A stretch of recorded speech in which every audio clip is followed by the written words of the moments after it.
here to tell my story about me in my fibroid experience. I'm gonna try not to be too long, but I'm just gonna express, my experience with it.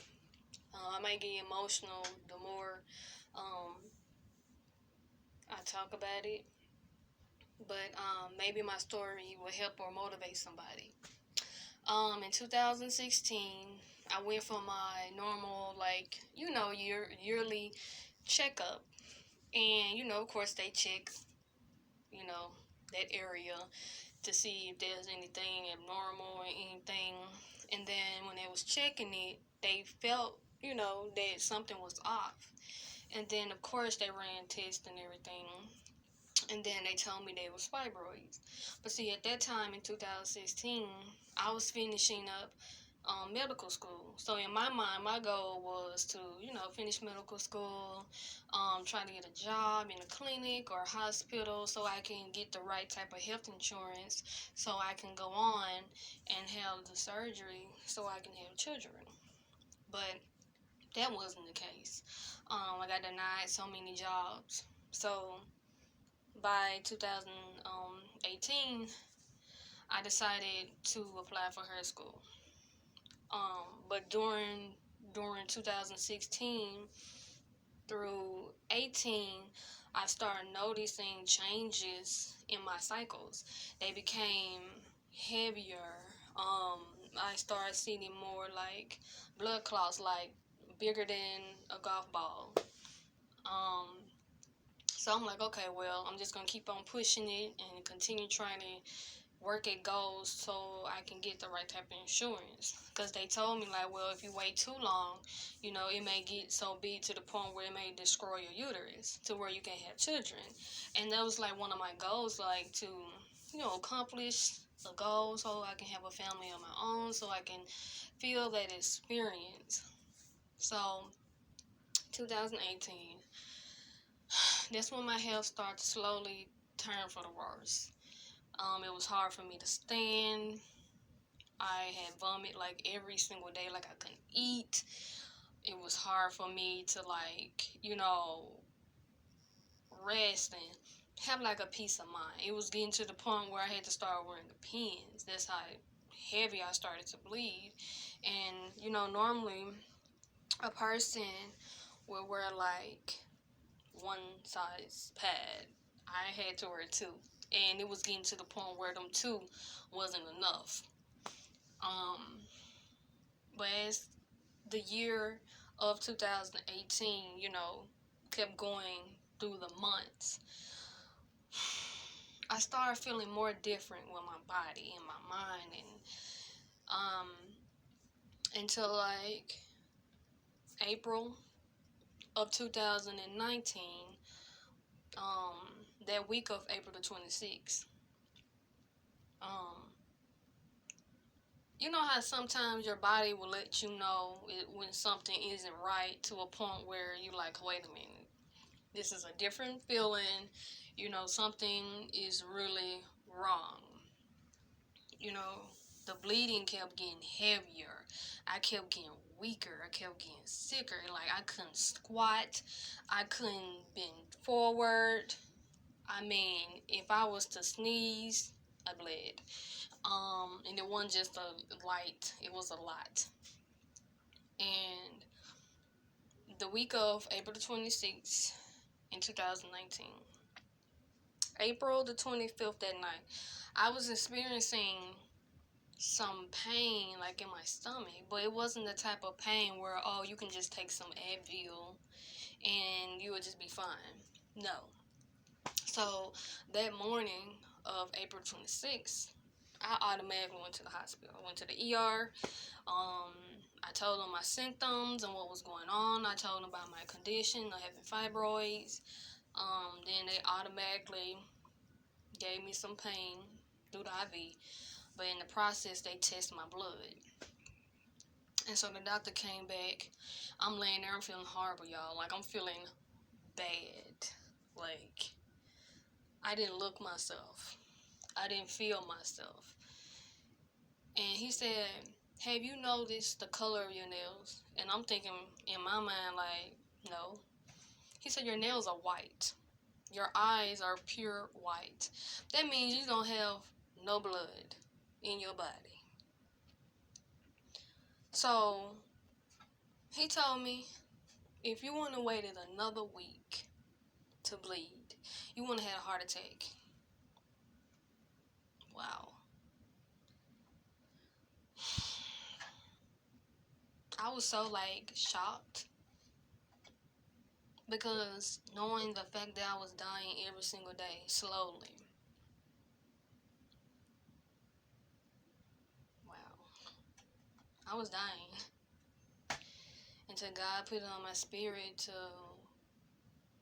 go get that checked out. Something ain't right. So the goal was to give me 4 bags of blood, but I only ended up just getting 3. I was so scared because I'm like, oh my goodness, if I want to, came on my cycle a week later, I wouldn't even be here to tell my story. So automatically, I used to always try to stay away from birth control because I always heard so many bad stories about it. But, before I left the hospital, they told me that I had to be on birth control because birth control was supposed to control the bleeding. But over time, it just made it worse. I had to do research as to, does birth control trigger your tumors to make them grow bigger? And they do because of the hormones. And, I bled from I bled from June of last year and it stopped. It stopped maybe like in February to January of this year. It wasn't as heavy because I was taking so many types of birth control pills. Like, first when I got to the hospital, I was taking this particular one for a couple months, and my bleeding got worse. It got worse. Then I was in and out of the hospital. I was bleeding through my clothes. I mean, like, I was so emotional drained, and I lost faith. I lost faith because I'm like, why is all this stuff happening to me? Like, I'm like, I ain't gonna never get better. I ain't gonna never feel better. I'm like, there's no solution to this. I had so many doctors close their doors in my face and, belittle me and didn't really treat me like a patient or a person that really is sickly ill. And because I didn't have the health insurance, the help was limited. And it made me feel more bad because it's like that was my whole goal years ago. So I wouldn't have to worry about this moment. But it ended up happening anyway. Until, I met this person. She was in the same situation that I was in. And she led me to this doctor. He was hands on. He was hands on with me. Wow.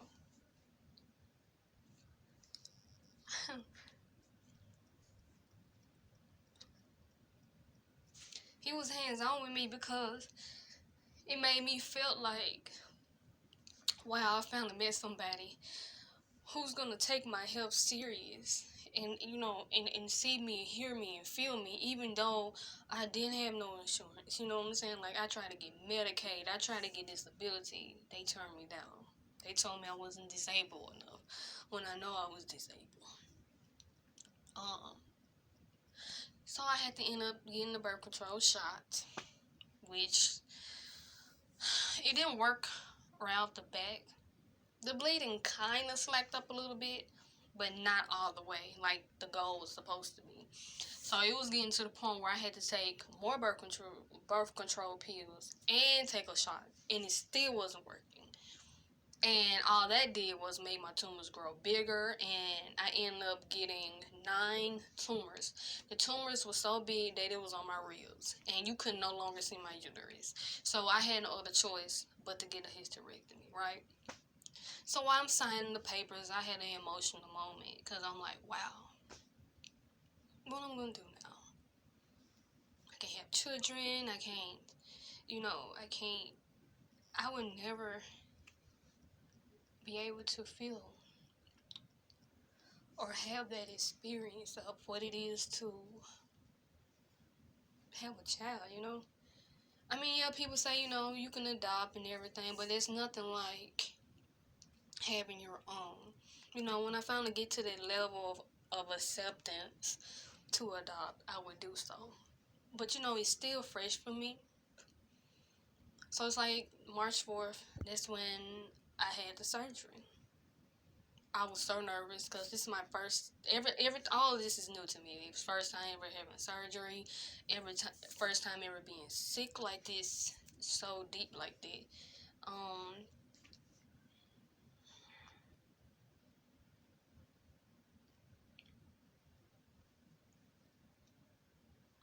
and I'm still healing. It's still, I still have days where I feel like I'm going into relapse, like I just got out.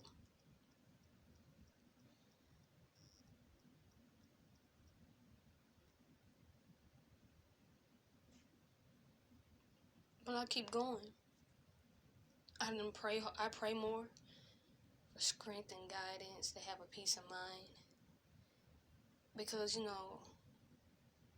with all this going on within me, I just feel like when I'm mad or get angry or someone is trying to like disturb my peace, I can't handle it no more because my body won't allow me to take it anymore. So it's like I have no other choice but to release it off of me because I'm still healing. You know what I'm saying? Like, I don't know what it feels to have a normal body. I don't know what it feels like because my body haven't been normal for some years. But I'm glad that I'm here to tell my story and, hopefully it helps someone. And if you're going through, a fresh stage of having fibroids to where they're not as big, I advise you to just go on and have the surgery. Get them removed. Especially if you plan on having kids or if you plan on just living a better and healthier life, go on and do it. Don't wait too long like I did. But I only did that because of the goals that I was trying to accomplish. They didn't go as planned. But then sometimes what we planned is not God's plan. So, like I said, I'm still working on myself every day mentally and trying to accept this because this is really serious.